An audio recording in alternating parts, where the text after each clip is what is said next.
Hello model railroaders, my name's Dave. Welcome back to the layout. I've been able to complete my obligations that have prevented me from doing any work on the layout and giving you any video. So with them now completed, I've been able to get a little work done.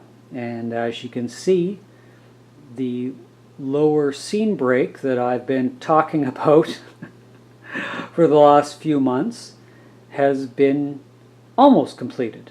And I say almost is because this last piece here I've only got sitting there because I didn't know if I wanted to include that or leave it absent. But looking at it, I'm liking it being there for once I sculpt and mold the berm at the top of the quarry. That will be a good spot to give me this little cubby hole that I hadn't initially planned on putting track in. However, that bit there and the little channel that I can run some track down here, and the second little cubby of space, because I did put in a light portal. I don't know, a sky portal. I don't know what you would call that, but just to break that end up so it would give more of the impression of being sky all the way to the back panel there. So I'm thinking that I may end up running a rail down here that putting a right-hand turnout somewhere here, probably starting right there, and coming along probably to about this area with that line, and then putting in a left-hand turnout to feed this area here and continue with that other rail down into this zone to stage something there. I have no idea what I may put there. I'm going to have to start digging out all my buildings and see, but I do want to locate the sawmill somewhere, and I'm going to need a fair bit of space, though I do want to do a bit of a water effect for that, so I'm not 100% sure where I may go with that because of the joints. So if not, then I can definitely fit something else in that space. Now, these two tracks here, they are my long train storage tracks. So by putting a throw out down close to that end, I would still maintain these two tracks, and if one of them's clear, then that would give me a spur line to return back to the main line. Otherwise, I can say there are two trains sitting on these tracks. I can follow this inner track back around, which would take me to the turnout going back to the main line here, or even take me back into the quarry yard here. So I'll just give you a shot of it from this side, and as I said, that one piece hasn't been secured in yet, so it's kind of a little on a bit of an angle. However, the other pieces have been secured. Now when I lift the camera up to my eye line, my sight line, I'm not seeing over the top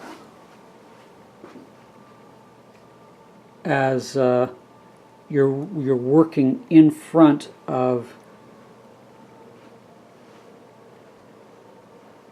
so you're not really seeing the back wall or the other side, and you're definitely not seeing any trains, which is what I wanted. And as far as light goes, with it following the light, there's only that one little spot here that's a little in shadow, which I'm not very concerned about, as really it's just going to be scenery once I use the Sculptamold to make the earth berm, so that'll probably just be a little forest foliage back along there. So otherwise I'm quite happy with that, though in the one I'm starting for the upper section here, I'm actually not going to paint this until I've got everything exactly how I want it. Then I'll pull the nuts and bolts out from the brackets and go ahead and paint it, because it is a little iffy trying to not scuff up the backdrop, the painted backdrop masonite. And of course I've got to come along and touch up all the cuts and things like that. So I'd rather get this all done. But that's how you learn, right? I thought it'd be easier to paint it first, and when it was in the uncut long sheets. But I've got to go back and do a little more work to touch up the edges. So I'm going to give that a try of getting everything pre-prepared and going from there. So now this piece here, I'm just getting ready to put in the anchors, and then I'll get it set. It is hiding that one track, as I had mentioned in previous videos, so it'll start there, so it's easy for me to get at the rail joiners to slip that out if I ever have to disconnect this module. And from this point going down the layout, it's more to hide the train as it travels around, because I want to run really long trains. It takes away when you see the engines overtaking the caboose as the as the caboose chases the engine, so to speak. So from that aspect, we'll just walk around the other side. I do need to get to put the mountain back together, because I really want to get the logging run up there. So part of me staging the seam breaks on the top level, which if I hold the camera at predominantly my eye level, you're blocking most of what is on the far bench, but you wouldn't be focused on the far bench standing here. You'd be focused on what's happening in front of you. So visually, I don't believe I'm going to have much of a problem, but as a single operator, I want to be able to pop up and check out what is going on the other side if I'm, say, running 2 long trains around the layout. So you have to balance the operational aspect with the scenery aspect, or at least for my purposes, on making sure that I don't have any derailments. So on this side, I'm undecided at the moment. I've got to get the foam mountain, or the foam hill, back in place here at the end, and I believe I've got a 9-inch to get up to the plateau where the white foam is. So 9 inches, that's 45 feet at a 2% grade, roughly. So I don't have 45 feet.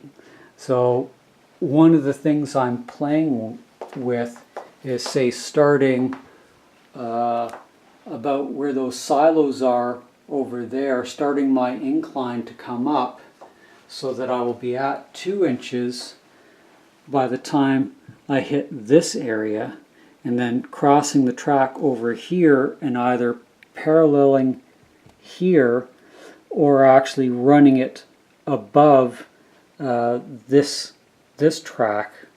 Though if I have a derailment here, that makes life quite miserable, so I would probably parallel it off to the right.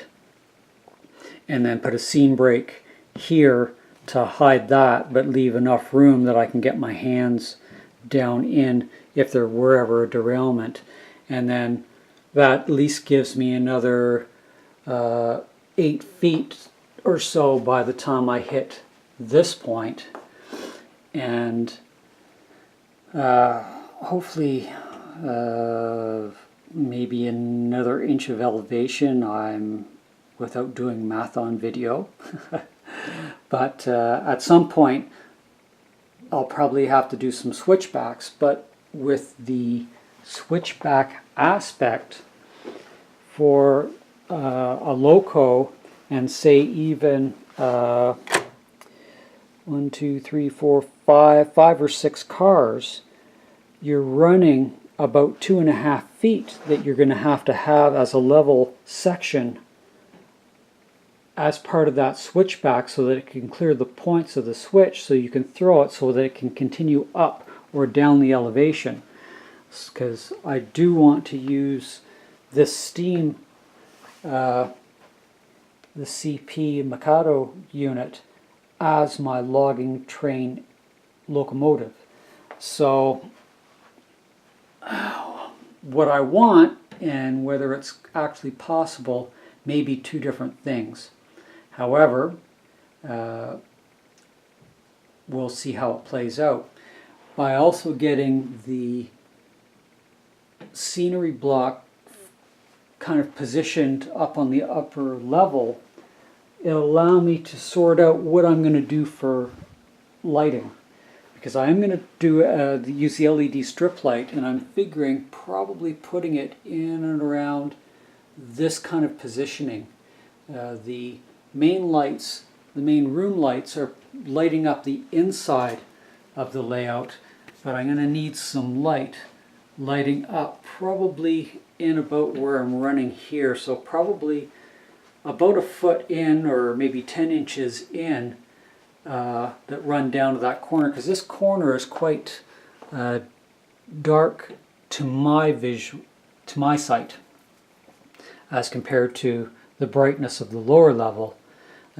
Even when you're looking at this side of the layout, you can, hopefully it's coming through on video, you can see that the right hand side is a lot darker just by adding that 6-inch of seam brake masonite to it. So I want to sort out that lighting before I get too in depth, because if I've got to get up above the layout and hang some wire down to support, similar to what I've done on the opposite side for the LED strip light, I don't want to take the risk of damaging any track getting it in position. But sorting out the logging run is kind of one of the main backbones of the upper level, so I figure I'll try and work on that up into the new year to see if I can actually physically make it work.